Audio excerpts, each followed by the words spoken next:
This is just really well put together. It is. And Good point. it does get to the point where it's just becoming violent. Like Mewtwo is throwing caution into the wind, like punching the gun out of Philip Ko's hand. Just like he's pissed now. Like we're getting to see his angry side, but like Chalian Fat's standing there with a gun pile. You've not got that many chance. Like the fucking cat's lives are running thin.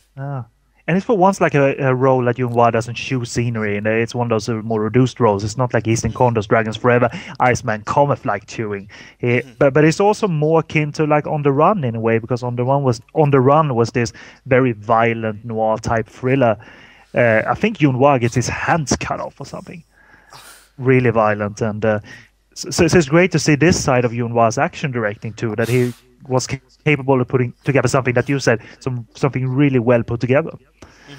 Wow, here's it hurts, yeah.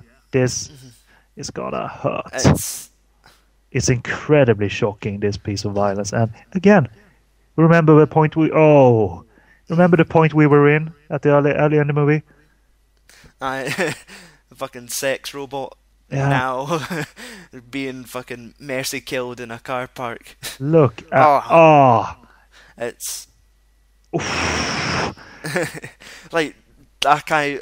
Has Chalian Fat been in any movie where he's been any harsher? No, I don't think I've never seen films like that. Triad's Inside Story. Their films you'd expect to be dark, but like, God, this is dark. This is like very dark for Chalian Fat. Oh yeah, and Lao Gowing makes sure he gets like he gets like some incredible good close-ups of Chalian Fat and a gun almost as big as him. But the funny side to Yunhua could be, oh my God, this is tragic. The funny side to Yunhua can be seen in Legend of the Dragon with Stephen Chow, where he plays his stern. Look at this shot. This is a great shot of the trio. Yeah, get him, boys. But so he plays Stephen Chow's stoic father, who was a double for Bruce Lee. So they make a real life connection. And jumping ahead to Kung Fu Hustle, of course, he got a great comeback vehicle in Stephen Chow's Kung Fu Hustle that was viewed by international audiences. And Dragon Tiger Gate, of course, he played a baddie in that. Yeah. Wait, no. He was basically like the old teacher. Oh, right. Sorry about that. But wow, I love this wind shot, if you will, because it's so active. It's the fucking place comes to life. Yeah, they actually managed to create a force of some sort, and the cars are flapping about. I did like that show where it's Mewtwo, and then in the background there's this clear shot of a field where the cows are like nothing's wrong with them. They're just looking across, and there's like a tornado in a fucking junkyard. It's controlled ESP, Yeah. The man's got range. Some great gag. Well, not gag, fucking execution. Oh, bye.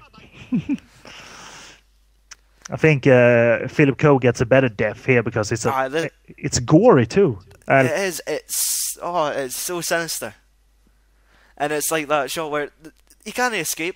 Of course, you'll be fucking. I'm gonna get you now. I'm gonna get you now. It's the blood, and it's still going. It's a horror movie now. It's no longer. And it's violence also that's seemingly not censored. A lot of it is still in this movie. Even like him shooting off Eric Tsang's hand. That is, even if it was a few frames trimmed out of that, the effect is there. And it's a lot still, and many frames still left of that. Very well put together gag. I mean,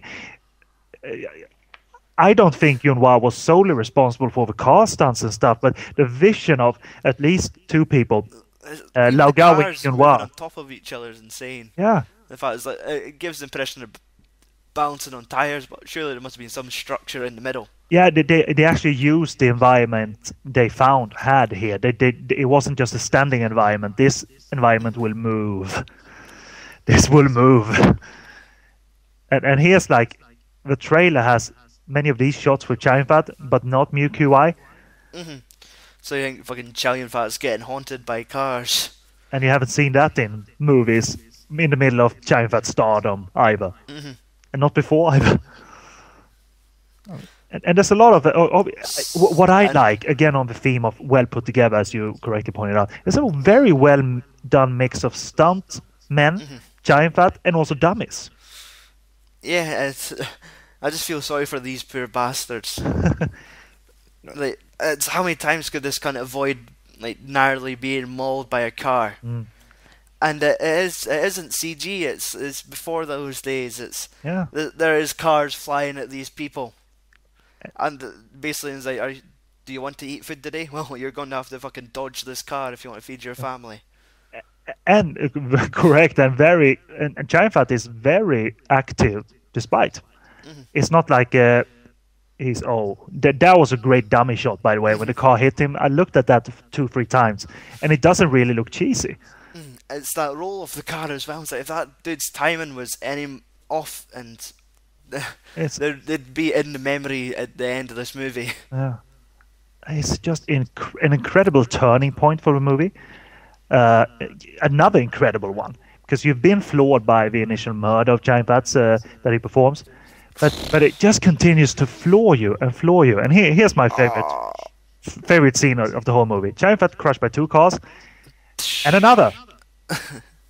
It's a great dumb shot, but is it enough? And another, more, and another. It's like that scene at Winners and Sinners all again, like the fucking traffic build up. It's really what the... you were so spot on. This is an incredibly well put together sequence, and a movie that people will have a hard time accepting because it does so much. Few Hong Kong movies were this busy, but I don't think I've seen anything like that. I was floored the second time I saw it yesterday. It's golden age of Hong Kong cinema, and it's a movie that still is forgotten, unfortunately. And here's the montage of the great friendship that ended. The great friendship, the happy moments. Yeah, the robot thrusting. Set to this very downbeat end credit song.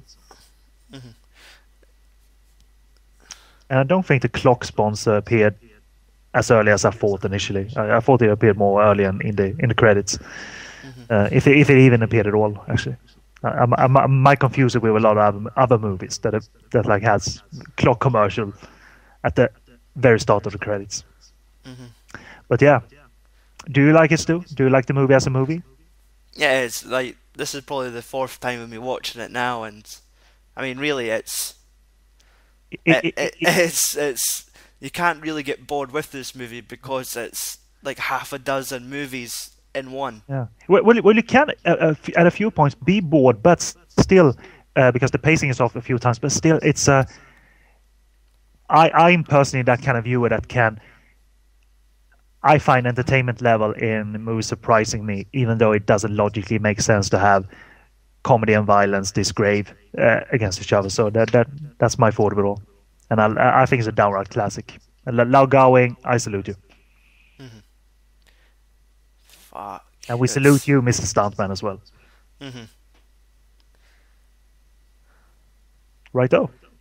We're done. What can I do now?